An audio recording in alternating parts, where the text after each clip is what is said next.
race. Sometimes people ask me, what is the meaning behind Grimm? It's such a dark word. First, let me give you some context. When the enemy is united, divide them. Sun Tzu, The Art of War.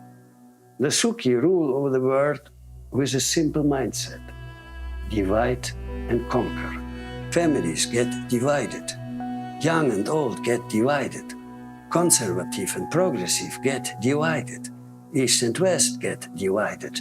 Material and spiritual get divided. This is all fabricated. The Suki's favorite hobby is to divide and conquer. They spread lies about division, where there is nothing but unity. One of the biggest lies I will expose today. It's connected to the word Grimm, our name. There is a deep heritage behind these 4 letters. Understanding this heritage will help you become a free man. We have prepared something for you, but to understand things, you need to look into history. To understand what is really going on in the world, you need to understand the dynamics of Russia, Germany, and the Anglo-Saxons in the last 120 years. Before World War I, Germany and Russia were not enemies. Throughout the 19th century, they cooperated. Under Chancellor Otto von Bismarck, Germany maintained a friendly stance towards Russia, aimed at avoiding a two-front war.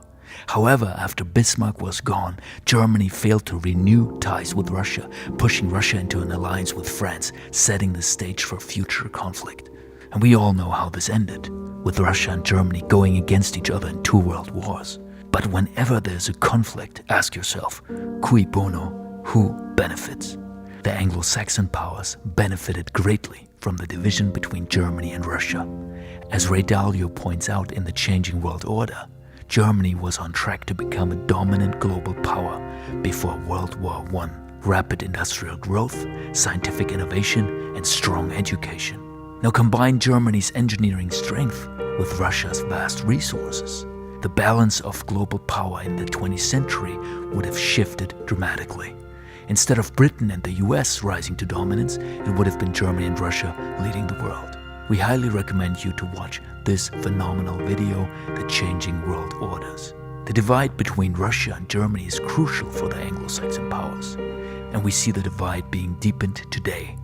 But Grimm is not about division, but about unity.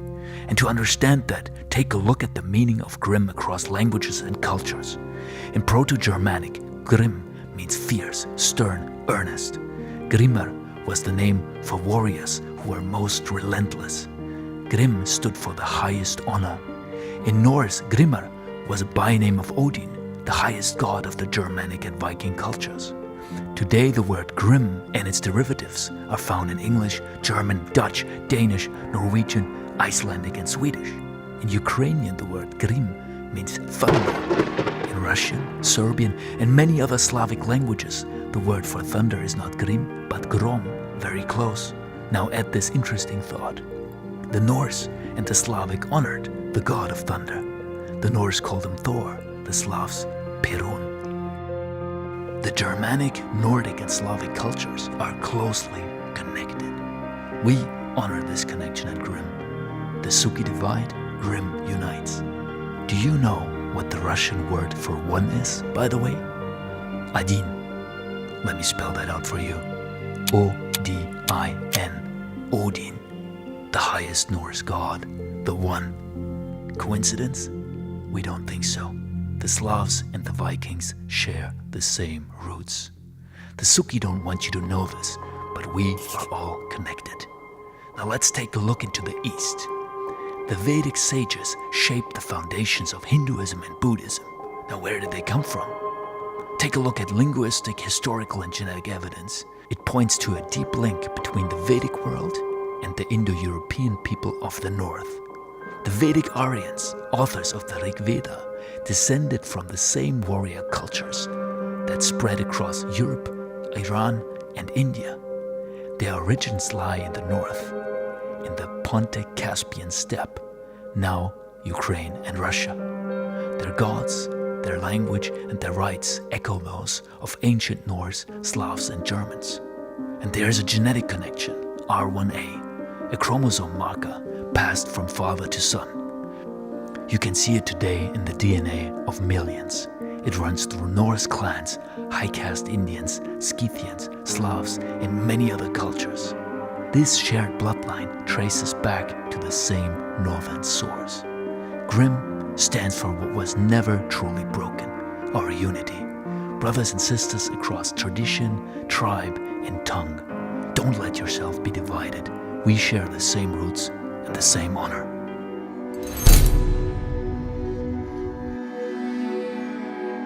I want to introduce you to a very special Grimm.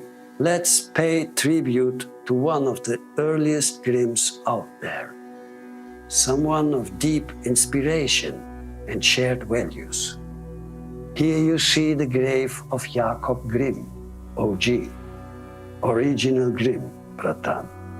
Jacob Grimm was a German linguist who uncovered deep connections between Indo-European languages and mythologies. Number 1, Grimm's Law. Grimm identified a pattern in how sounds shifted from Proto-Indo-European to Germanic languages. His discovery proved that Germanic, Slavic, and Indo-Aryan tongues came from the same source. Number 2, protect and preserve your culture. With his brother, Grimm collected German folk tales.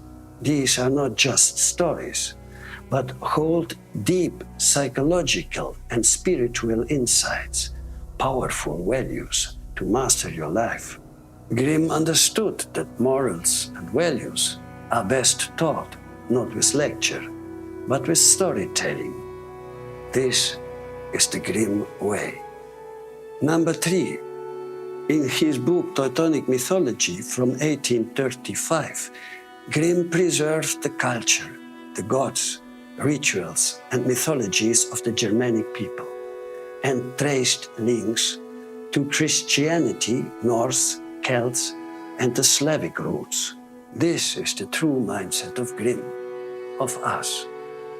Tell stories that give strong values. Preserve your old culture, your mythology. It gives you deep power. And build bridges to the cultures of your brothers. What unites us is much more interesting than what divides us. Grimm saw how the past and mythology was being erased, rewritten, twisted. He refused to let that happen. We are Grimm.